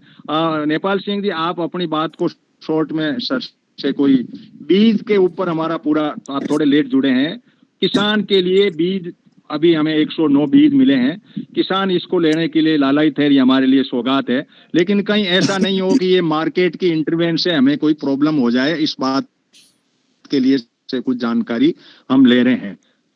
नेपाल सिंह। हाँ नमस्कार जी, सबसे पहले तो बहुत ही जबरदस्त आपने टॉपिक ये चुना। हाँ जी नमस्कार जी, मेरी आवाज आ रही है? जी जी आपकी आवाज आ रही है, नमस्ते। हाँ आ रही सर, आइए बोलिए। नहीं आपने म्यूट कर दिया। आपका माइक म्यूट कर दिया सर। हाँ आप बोलिए। सॉरी। हाँ हमने हाँ आप बोलिए। सॉरी जी सॉरी। सो मैं सिर्फ यही कहना चाह रहा था जी, क्योंकि ये लास्ट 2 डिकेड से ये जो टेक्नोलॉजी है इसका यूज हो रहा है और इस पे मोर देन 500 मिलियन फंडिंग्स हुई है। एक साइंस डायरेक्ट मैगजीन में इसके ऊपर आर्टिकल आया था लास्ट ईयर 2023 में। तो उसमें जो 2 एक तरीके से कंसर्न थे, एक तो प्रोडक्शन यानी कि यील्ड रिलेटेड कंसर्न था, जो ये मीट नहीं कर पाई थी, और यील्ड पेनल्टी जिसको बोलते हैं वो लगी थी इनके ऊपर। एक तो मेरा ये है कंसर्न इसका।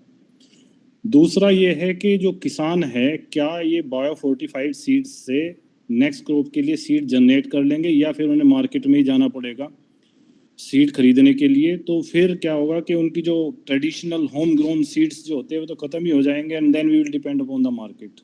और तीसरा मेरा ये है कि टू मच जो हम ऐड करते हैं, बेसिकली जो पोषक तत्व ऐड करते हैं, किसी भी एलिमेंट्स की ज़्यादा कंसंट्रेशन होने से उसके फिर एडवर्स इफेक्ट्स आएंगे उस सीड्स को खाने से। तो मेरे ये 3 कंसर्न है जी, इसको प्लीज आप एड्रेस करेंगे तो बहुत अच्छा रहेगा। Thank you very much. देखिए पहला प्रश्न है आपका। Thank you sir. हाँ थैंक यू, बड़ा रिलेवेंट प्रश्न है। इसमें हमने पीछे भी डिस्कस किया, लेकिन फिर से बताता हूँ कि पहला ये है कि जो अवेलेबिलिटी की बात है, जो भी बायोफोर्टिफाइड वैरायटी है बेसिकली ट्रेडिशनल फॉर्म में ही है, उसको ट्रेडिशनल ब्रीडिंग के माध्यम से ही या मार्कर ब्रीडिंग के माध्यम से बनाया गया है। कोई भी हाइब्रिडाइजेशन नहीं है जो हर साल हाइब्रिड खरीदनी है आपको। नॉर्मली देखेंगे ज़्यादातर वैरायटी आप उपयोग कर सकते हैं और 3-4 साल तक जो रूटीन साइकिल है उसमें ग्रो कर सकते हैं। सीरियल पल्सेस ऑयल सीड के बारे में बात कर रहा हूँ। हॉर्टिकल्चरल क्रॉप वैरायटी जो भी बायोफोर्टिफाइड या न्यूट्रिएंट्स रिच है वो तो सालों साल चलने वाली है, तो कोई दिक्कत नहीं है। लेकिन जो सब्जी की किस्म है उसी तरह से एक पैटर्न फॉलो होगा। दूसरी बात है कि यील्ड का रिडक्शन नहीं है जो, और तीसरी बात आपने कहा कि पोषक तत्वों को खाने से, जिसमें हम बायोफोर्टिफाइड कर रहे हैं, अगर हम ज़्यादा खा लेंगे तो हमें जो न्यूट्रिएंट टॉक्सिटी है या न्यूट्रिएंट की जो हायर क्वांटिटी ले रहे हैं, इतना ज़्यादा बायोफोर्टिफिकेशन से इतनी ज़्यादा मात्रा नहीं बढ़ रही कि टॉक्सिक लेवल तक पहुंच जाए। और दूसरी चीज़ ये है कि अगर हम न्यूट्रिएंट कुछ ज़्यादा मात्रा में ले भी रहे हैं तो क्या होता है कि ज़्यादातर कई न्यूट्रिएंट हैं जो हमारे बॉडी से इटसेल्फ, जो हमारे एक्सक्रीटरी ऑर्गन है, उससे बाहर निकल जाते हैं। तो इस तरह की टॉक्सिसिटी रिपोर्टेड नहीं है, बहुत कम है reported. Thank you very much. ये हमेशा मतलब चलो हरियाणा से देशवाल जी जुड़े हुए हैं, हरियाणा से देशवाल। हाँ बोलिए सर, बोलिए आप अपनी बात पूरी कीजिए। नहीं हो गई बात, आगे बढ़े। हाँ हरियाणा से देशवाल जी हैं, यूपी से डीपी सिंह जी हैं और एमपी से भी जुड़े हैं। देशवाल जी आप अपनी कोई जिज्ञासा, कोई बात हो, फार्मर चैम्बर से हैं आप, सारे प्रोग्रेसिव फार्मर हैं और किसी न किसी विंग में अपने अपना इनपुट और अपना काम कर रहे हैं ऑर्गेनिक साइड में। देसवाल जी।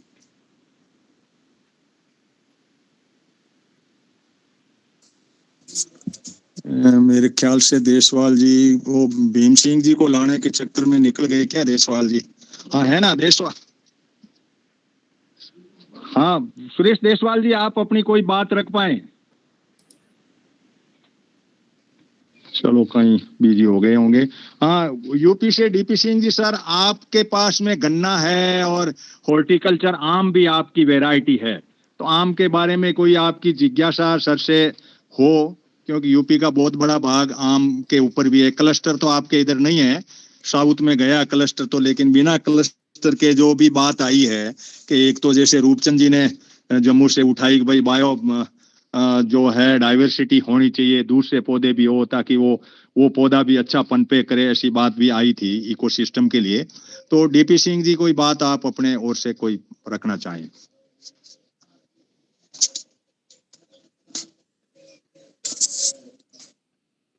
यूपी से डीपी सिंह जी। चलो ये हाँ एमपी से रामनारायण जी, आप ये खाद बीज का काम कर रहे हैं, आप हो सकता है कि आप स्टेक होल्डर हो, आपको भी इन 109 वैरायटी में से कुछ बेचनी पड़ेगी। 40 वैरायटी सरवाली है जो हॉर्टिकल्चर की है, वो भी आप बेचते रहते हैं।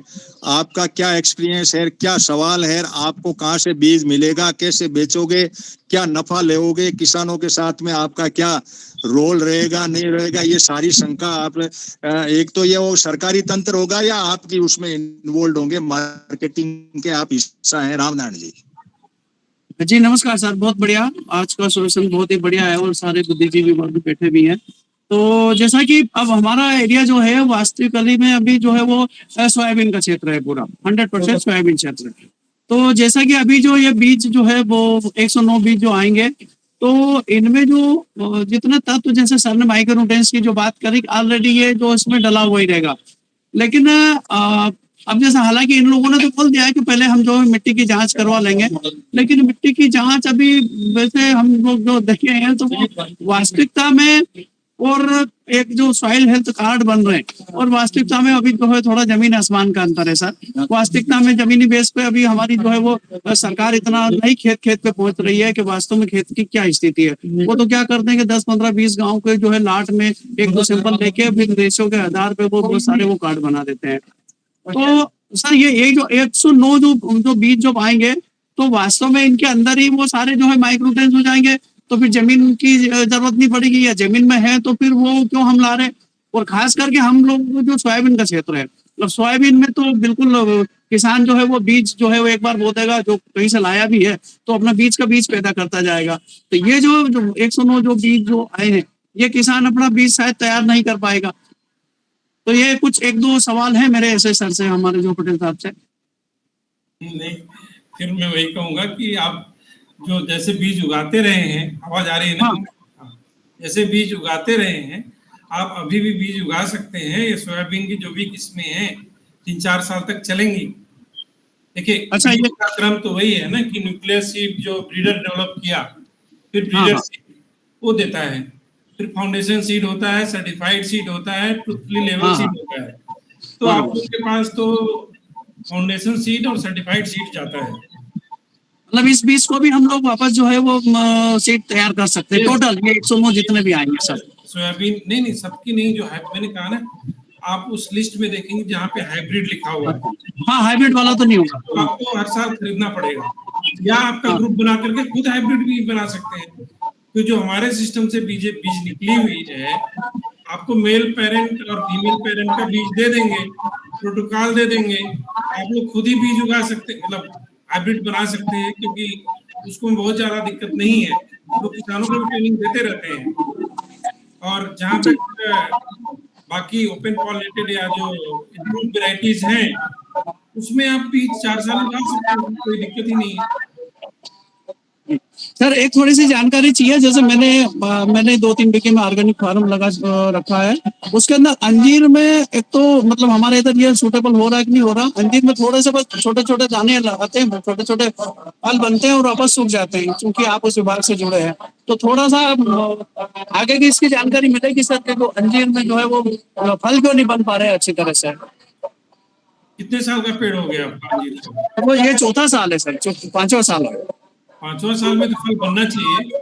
नहीं, फल आ रहे हैं छोटे छोटे, आगे पूरे गिर जा रहे हैं। मैंने बहुत सारे न्यूट्रिएंट्स भी दे रखा हूँ, उसमें सब देता हूँ सारे न्यूट्रिएंट्स। नहीं, देखिए जो फल गिरने का तरीका है 2-3 कारणों से गिरता है। एक तो अगर जिंक या बोरान की कमी होती है तो फल गिरते हैं। मैं कहूंगा कि एक बार थोड़ा सा जिंक और बोरान की टेस्ट करा लीजिए। दूसरा, आपने अगर एक किस्म ही लगाई है तो बीच में एक आध किस्म और लगा लें, कई बार की समस्या होती है। तीसरा, तापमान ज्यादा होता है तो क्या होता है कि जो पॉलन है या स्टिग्मा है ड्राई होने लगते हैं। तो वैसे केसेस अगर हो रहा है आपके यहाँ, आप कौन सी जगह से बात कर रहे हैं? मैं मध्य प्रदेश, धार से बोल रहा हूँ। नहीं, वहां तो ठीक है, तो आप देख लेंगे और कोशिश करें कि जब फूल से फल बनने की प्रक्रिया हो तो एक बार प्लानोफिक्स करीब 4 ml 15 लीटर पानी में डाल करके स्प्रे कर दीजिएगा। कौन सा थोड़ा क्या प्लानोफिक्स, हाँ जी, बिल्कुल। प्लानोफिक्स का स्प्रे कर दीजिए। तो जो ये प्रक्रिया है इसको सुगमता से, क्योंकि इसमें होता है ऑक्सीजन क्या होता है, फलों को रुकने की क्षमता है, को बढ़ावा देता है। लेकिन एक चीज ध्यान रखिएगा, इसकी मात्रा ज्यादा न डालिएगा। 4 ml 15 लीटर से ज्यादा मत डालिएगा। 10 ml मत कर दीजिएगा 15 लीटर में, नहीं तो उल्टा उतना ही डलता हो तो बराबर। ठीक है। और मिट्टी का नमूना लेकर के आप माइक्रोन्यूट्रिएंट टेस्ट करा लीजिए एक बार। तो सर एक अब और किसी जाति का सवाल हो तो नहीं हो तो हम सेकंड एरा में जाना चाह रहे हैं। जी हाँ सर, अब हम सेकंड एरा ये लेना चाह रहे हैं कि ट्रूथफुल लेवल्ड का मार्केट पूरा का पूरा अटा पड़ा है टीएल बीज के नाम से। अब आपके ये जो बीज आए हैं ये और ट्रूथफुल लेवल की कोई कंपटीशन रहेगी, या वो ट्रूथफुल लेवल वाले आपके बीज लेके टीएल का देकर के मार्केट का वो पूरा का पूरा फंडा है, और जो जहां से ये बीज मिल रहे हैं उसके अंदर वो टीएल वाले कहाँ अपने आप को एग्जिस्ट करेंगे। और सरकार की भी इन्होंने जो सीड के अंदर जो किया है पीपीवी एंड एफआर एक्ट के तहत जो बात है उसके अंदर ये है कि भाई किसान अपना बीज यूज कर पाएगा। ये सारी परिस्थितियों को देखने के बाद में ये है कि इन्होंने पीपीवी एंड एफआर के तहत जो बात थी उसको साइड में करते हुए कंज्यूमर कोर्ट के अंदर बीज को डाल दिया कि यदि बीज गड़बड़ हुआ तो आप कंज्यूमर कोर्ट की जो मैं कोर्ट का मामला है इसलिए ये बात तो नहीं कहूंगा कि वो वैसे ही है, लेकिन कम से कम उस लेवल से नहीं है जिस लेवल से हमें न्याय मिलना चाहिए, उसका जो लेवल होना चाहिए वो नहीं है। कंज्यूमर कोर्ट एक इजी वे में, पहली बात तो बहुत खाली है। तो बीज के इन धोखों को टीएल बीज के इस मार्केट में, ट्रूथफुल लेवल के मार्केट में बीज के इस धोखे से किसान कैसे इन 109 में, या तो आप लोग अपनी जगह जहां आपकी जो सरकारी एस्टेब्लिशमेंट है वहीं अवेलेबल हो, नहीं हो तो मार्केट इसमें इंटरवेन करेगा। तो टीएल के मार्फत और कंज्यूमर कोर्ट को बचते हुए हमें कैसे बचना होगा किसान को, इसके बारे में भी अपनी क्योंकि बीज तो हॉर्टिकल्चर का हो चाहे वो हो, दोनों एक ही बात है। आप लोगों को जागरूक होना चाहिए। जागरूकता बहुत बड़ी चीज है जो आप लोग हैं, नंबर 1। नंबर 2, जो मैं आपको पहले बताता हूँ कि बीज का लेवल क्या होता है। न्यूक्लियस सीड जो बनाते हैं हम लोग एकदम वैज्ञानिक बनाते हैं, जो उसको ब्रीड करते हैं उस पर्टिकुलर वैरायटी को, वो बहुत कम पौधा होता है, हो सकता है 5-10 पौधा ही होता है, ठीक है। उसके बाद फिर ब्रीडर सीड, उसको मल्टीप्लाई करके ब्रीडर सीड बनता है जो वैज्ञानिक ही बनाते हैं। उसके बाद ब्रीडर सीड जाता है फर्दर मल्टीप्लिकेशन के लिए, जो भी या तो लाइसेंस लेता है या हमारा नेशनल सीड का ऑपरेशन है या SFAC small farm business consortium ए है, तो इनके फार्मों पे मल्टीप्लाई होकर के फाउंडेशन और सर्टिफाई बनता है। आप लोगों के पास सर्टिफाइड बीज जाता है या फुली लेवल सीड जाता है। स्टेट बीज निगम भी हैं, इसको लेकर के मल्टीप्लाई करते हैं। होता है क्या है, लोग अपनी डिमांड मंत्रालय को भेजते हैं, वहां से ब्रीडर को जाता है, फिर बीज वहां से प्रोवाइड की जाती है। तो और हम लोग अपना संस्थान में भी बीज बना करके किसानों को देते हैं।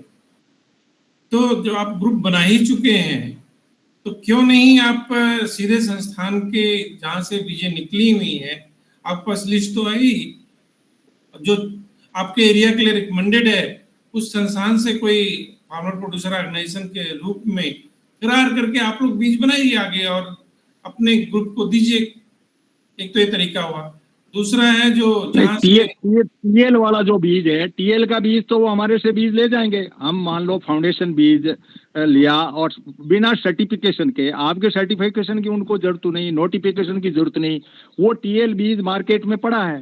ट्रूथफुल लेवल के नाम से जो बीज है उसकी जो प्रतियोगिता हमारे साथ है। हम जो आपके बीज को लिया वो तो यूनिवर्सिटी वैज्ञानिकों के मार्फत और इस तरह से जगह भी दी है, जोन भी दिया हुआ, सारी लिस्ट है, सारा है। लेकिन मार्केट में अवेलेबिलिटी जो है, जब किसान कहीं जाएगा तो यूनिवर्सिटी नहीं गया और मार्केट में चला गया, तो वहां पे जैसे बाजरे का बीज भी इसमें है कि इनमें लिखा है कि भाई आप वहां उस यूनिवर्सिटी से लेंगे, फतेहपुर यूनिवर्सिटी लिखा हुआ है, जोबनेर लिखा हुआ ये है। वहां अवेलेबिलिटी नहीं हो, कम बीज है और मार्केट में पड़ा है, तो किसान, लेकिन मार्केट में ट्रूथफुल लेवल्ड बीज है, इसके ऊपर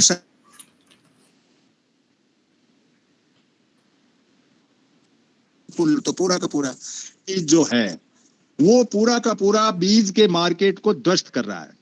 ये मेरा अपना चिंतन है। हमने काफी एक बार एक के शर्मा जी के सामने भी हमने बात रखी थी, जो आईसीआर के डायरेक्टर हैं, उनके सामने भी ये बात रखी थी कि सर टीएल बीज के ऊपर वैज्ञानिकों का क्या कंट्रोल है, आप लोगों का टीएल बीज के ऊपर कंट्रोल क्या है? कुछ नहीं है। नहीं, हम लोग हाँ, वो मार्केट में पड़ा है बीज।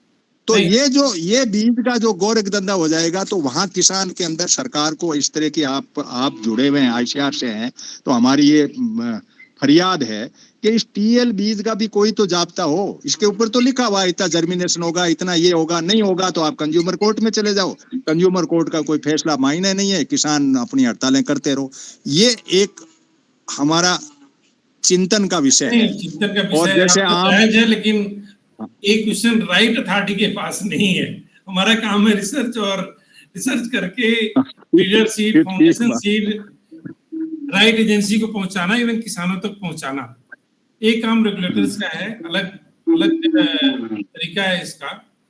तो एक क्वेश्चन का जवाब तो हमको मत पूछिए तो अच्छा ही है। और आप लोग अगर अपना ऑर्गेनाइजेशन बना पा रहे हैं, नहीं सही बात है, क्योंकि हमारा एक अपना डोमेन है। ठीक बात है, आपकी बात हमारे डोमेन में कोई समस्या है नहीं, तो बात यही है सर कि रिसर्च का बीज किसान तक नहीं पहुंचता, उसके पहले टीएल वाला लेकर के अपनी थैली में पे करके नहीं, आप लोग आगे आइए ना, जरूरत नहीं है कि आप जैसे जागरूक लोग आगे आइए। नहीं, आपके पास में अवेलेबल नहीं है, मतलब अवेलेबिलिटी जो है ये नहीं है। नहीं, मैं एक साथ नहीं, इसके लिए मैं बड़ा एक सटीक उत्तर देना चाहता हूँ आपको। देखिए, हम लोग ये बताते हैं कि हमारा बीज कहाँ कहाँ गया हुआ है, बताते ही हैं कि नेशनल सीड कॉर्पोरेशन के पास उपलब्धता है या इनकी उपलब्धता है, जहां से हमने करार किया हुआ है, जहां हमने बीज दिया हुआ है। तो अगर आप हमारे पास उपलब्ध नहीं है तो इन सोर्सेज से ले लीजिए, और इनके पास भी उपलब्ध नहीं है तो आप वेट कर लीजिए, बुक कर लीजिए। लेकिन अगर लगता है कि जहां से आप बीज ले रहे हैं वहां से धोखाधड़ी है, तो एक साल एवॉइड जो आप कर रहे हैं करते रहिए, अगले साल लेकर के उसको टाइमली। नहीं, बीज तो बेचने वाले सर, ये रामनारायण जी आते रहते हैं हमारे मीटिंग में। अब ये बेचने वाले तो ये हैं, ये जो है मार्केट को गवर्न ये करते हैं। इनके पास में इजी अवेलेबल होता है, वो 2 रुपए कम लेके भी दे देता है। और किसान के लिए एक सरकार का ऐसा सेटअप, जब हमने ये पूरा डॉक्यूमेंट पढ़ा, बीज के अंदर देखा, और हमने पूरे इंडिया भर के साथियों को एक जगह कंपाइल करके जोड़ा, हर एक स्टेट से हमने ट्राई की कि भाई लोग आए और इस बात को समझे कि ये 109 बीज आए हैं, तो इन बीज की अवेलेबिलिटी क्या होगी, इनके अंदर जो भी फोर्टिफिकेशन का फंडा वो क्या होगा, क्या क्लाइमेट जोन की बात आएगी तो ये नहीं, उसके लिए बात मैंने आपको देखिए, आपने काफी इसको तो अच्छी बड़ा, तरह से हमें नहीं, एक मिनट आपको रोकना चाहूंगा चौधरी साहब। इसके लिए सिस्टम बनाया हुआ है सरकार ने। मैंने आपको फिर पीछे भी बोला कि जो नए बीज हैं उसको 3-4 तरीके से हम जल्दी से जल्दी किसानों तक पहुंचाते हैं। पहला बात यह है कि क्योंकि बड़ा लिमिटेड होता है नया बीज, तो पहले दूसरे साल में तो बहुत लिमिटेड होता है, मैंने कहा ना, तो उसमें हम करार करके नेशनल सीड कॉर्पोरेशन को बीज दे रहे हैं, जितनी स्टेट एग्रीकल्चर यूनिवर्सिटी हैं उनको दे रहे हैं, कृषि विज्ञान केंद्र के तरफ से दे रहे हैं, और कुछ प्राइवेट कंपनियां भी जो इंटरेस्टेड हैं आती हैं, उनके साथ मिलकर के करार कर रहे हैं। और यही सूचनाएं सारी हमारे वेबसाइट के माध्यम से भी उपलब्ध है, या जब जरूरत होती है, जिसको जरूरत होती है उनको उपलब्ध कराई जाती है। तो आप लोग इस ट्रैप में न आए। जब मान लीजिए रामनारायण चौधरी जी बीज बेच रहे हैं, बट इनके पास कोई भी ऑथेंटिक सोर्स नहीं जहां से इन्होंने बीज लिया है बेचने के लिए, तो आप इनसे पूछ लीजिए एक बार कि आपने ये बीज कहाँ से लाए। अगर आपको लगता है कि ये बीज सही जगह से नहीं लाए हैं तो इनसे ना लीजिए। अगर लगता है कि एकदम सही जगह से लाए हैं, जहां से लाइसेंस थी जिस कंपनी से, तब आप इनसे बीज लीजिए। आप क्यों ट्रैप में फंस रहे हैं? चलो सुखदेव जी सर, आपके कोई सुखदेव जी, आप अपने कोई बात जिज्ञासा कोई हो तो पंजाब से सुखदेव सिंह जी। देखो सर, मैं तो जितना कि इनको सुना है, एक तो धन्यवाद है, इन्होंने काफी जानकारी हमें दी है, लेकिन अभी हमारा जो बायोफोर्टिफाइड वाला ये काम है ना, ये अभी ये हमारे समझ में नहीं आया। दूसरा, ये कैसे क्लाइमेट को ये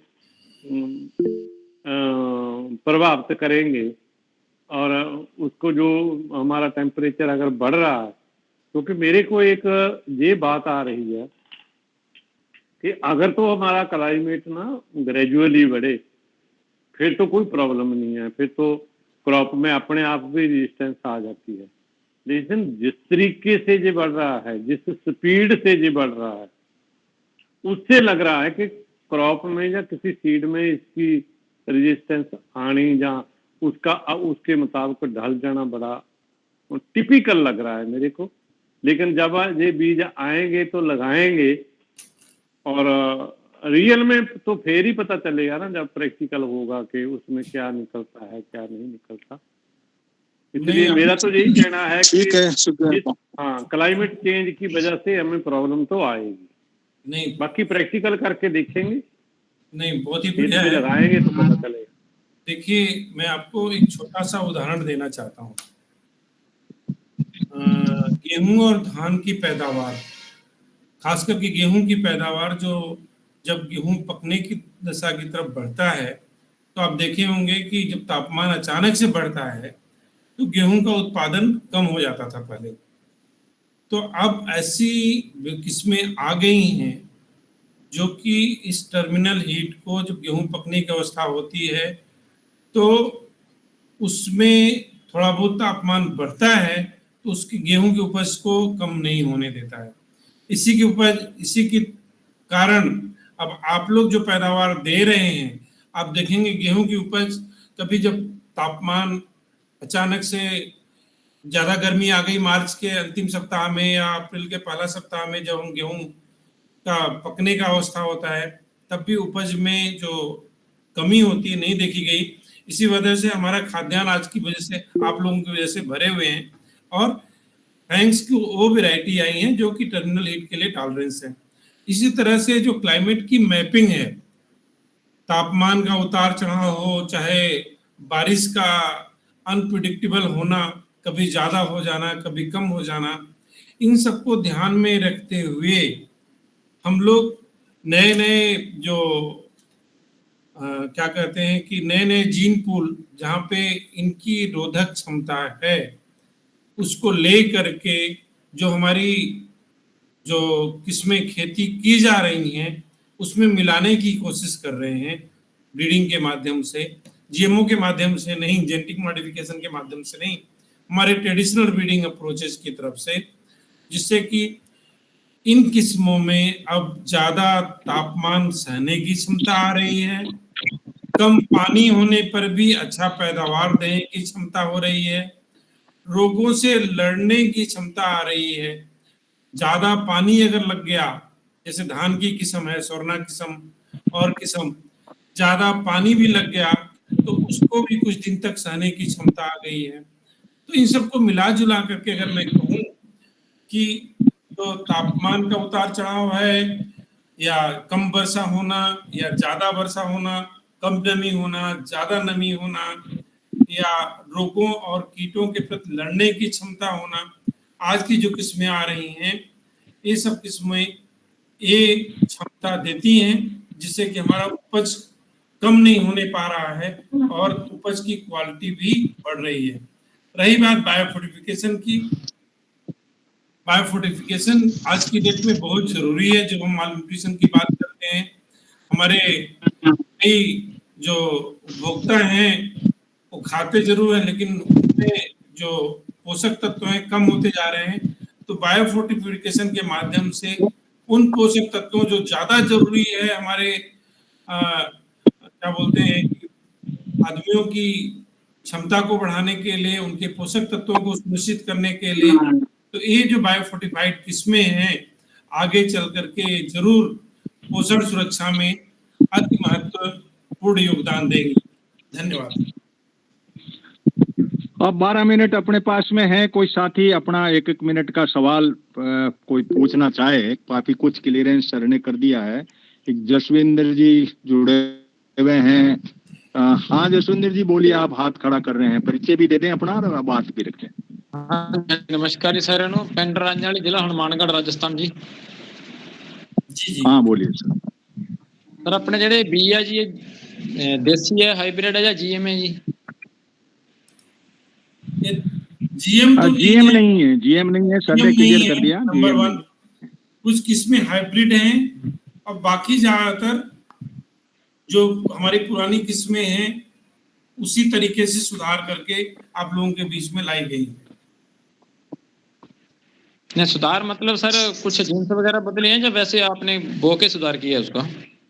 सुधार देखिए तरीका ये होता है, मान लीजिए एक बात बोलता हूँ मैं, टमाटर की किस्म है एक जो कि जंगली किस्म है, ठीक है, जिसमें जो सांड रोग लगता है, इसमें पत्तियां सिकुड़ जाती हैं।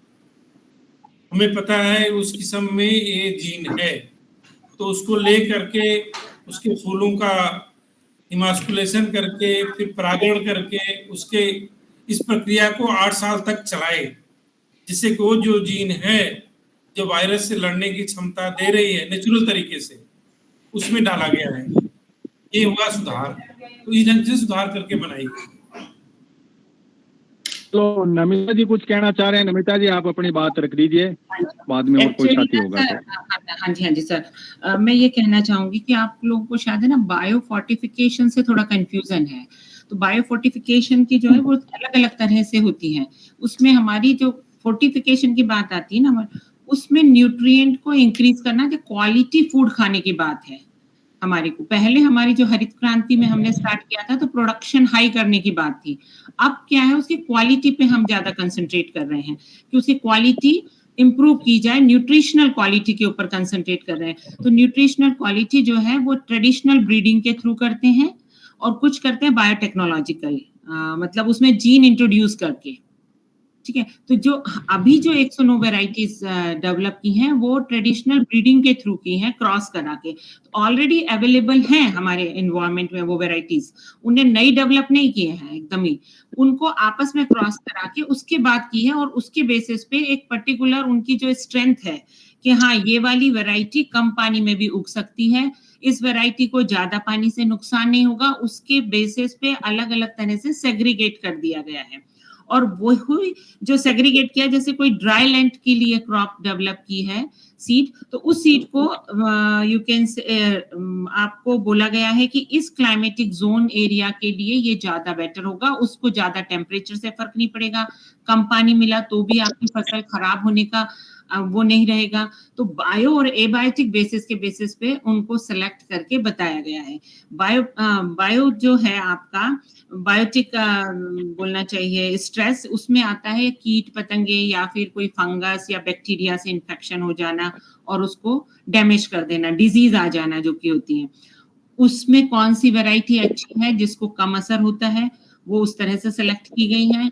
कुछ वैरायटीज हैं जिनको कम पानी में अच्छी ग्रो कराएं, तो इस तरह से सेग्रीगेट किया गया है जो डेवलप्ड वैरायटी एक्सोनो, और उसमें कोई भी बाहर से जीन नहीं डाला गया है, ऑलरेडी अवेलेबल है, उसी की वैरायटी से क्रॉस करा के हाइब्रिड डेवलप करके या आपस में क्रॉस पॉलिनेशन के थ्रू इनको डेवलप किया गया। तो इसमें आपको घबराने की जरूरत नहीं है कि ये जेनेटिकली मॉडिफाइड है। ठीक है, थैंक यू मैम।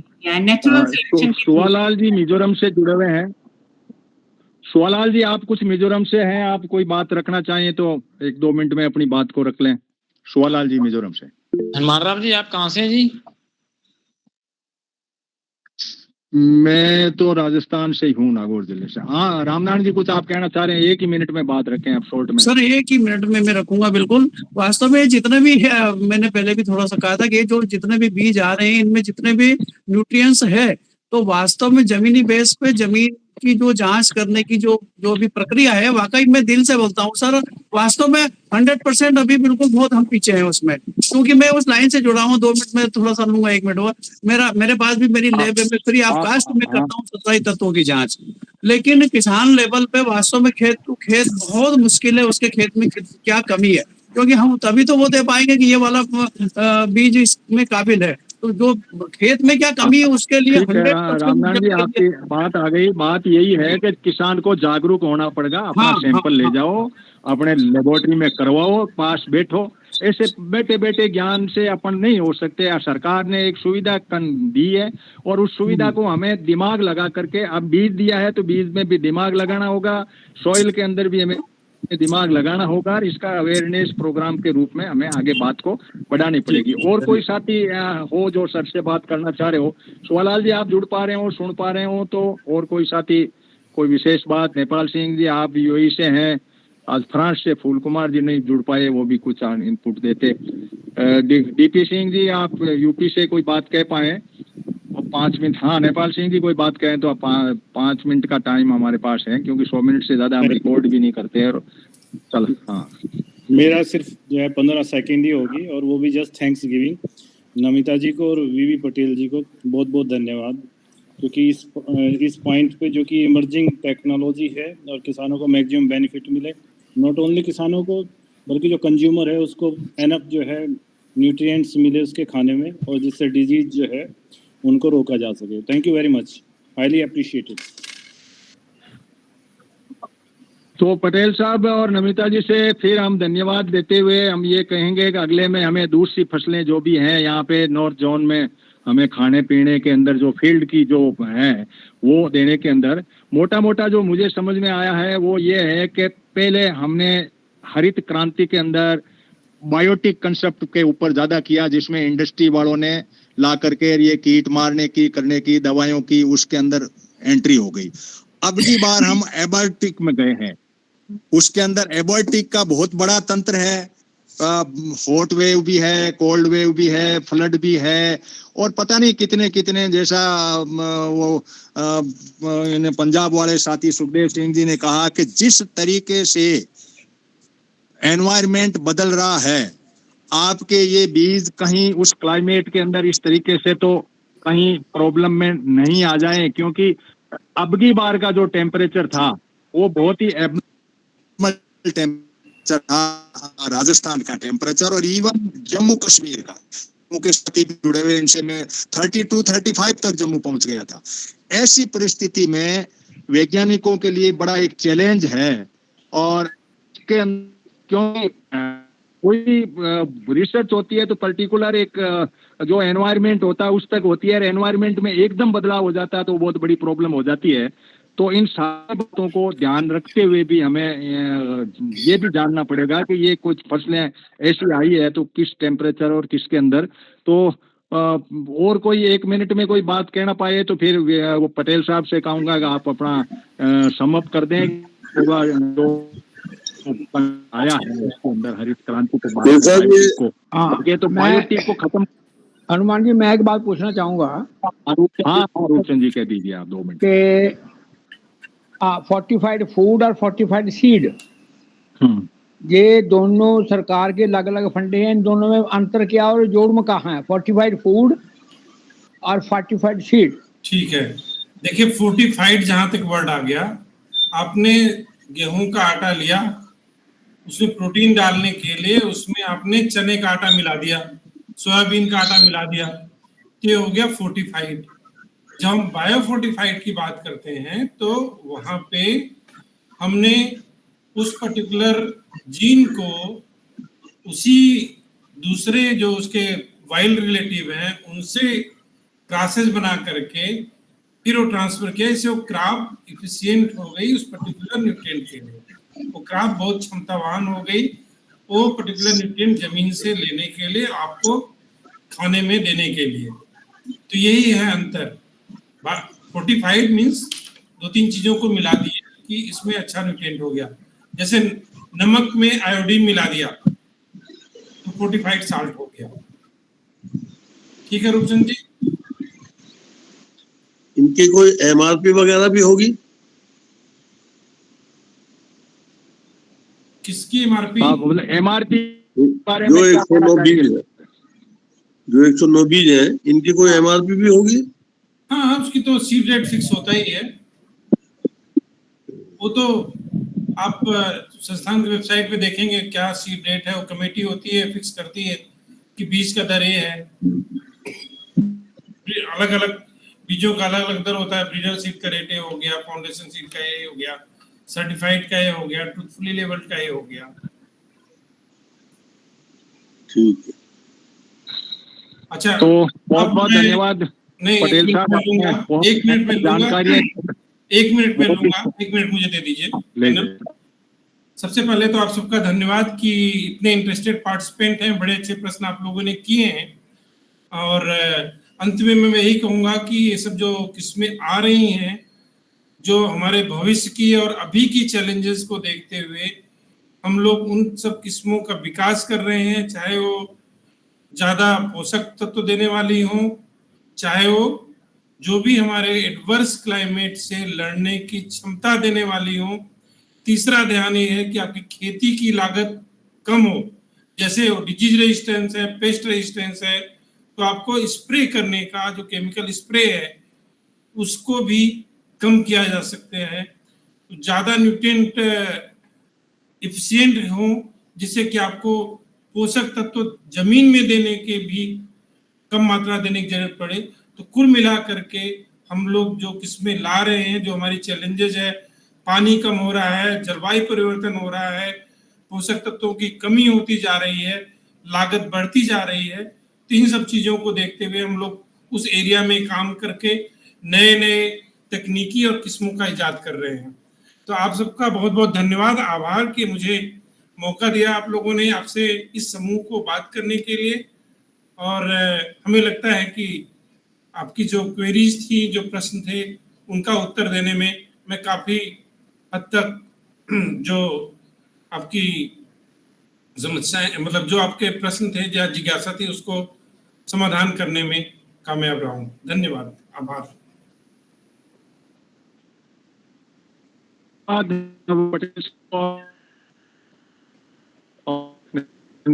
जुड़े हैं, जो भी पूरे हिंदुस्तान भर से हमारे साथ जुड़े, क्योंकि ज्यादा हमने लोगों को लिया नहीं था शॉर्ट की, क्योंकि कई लेवल तक वो सोच चिंतन नहीं था उनका। तो पटेल साहब, हम और निवेदन चाहेंगे मैम नमिता से कि अगला सेशन और कभी हमें दूसरे जो बीज हैं उनके ऊपर, नमिता जी आप थोड़ा गेहूं और चावल और ये जो भी हैं पंजाब हरियाणा और भी लेते हुए हमें इस बीज इनको लें। तो thank you to all of you. Definitely पूरा है, फिर मिलेंगे।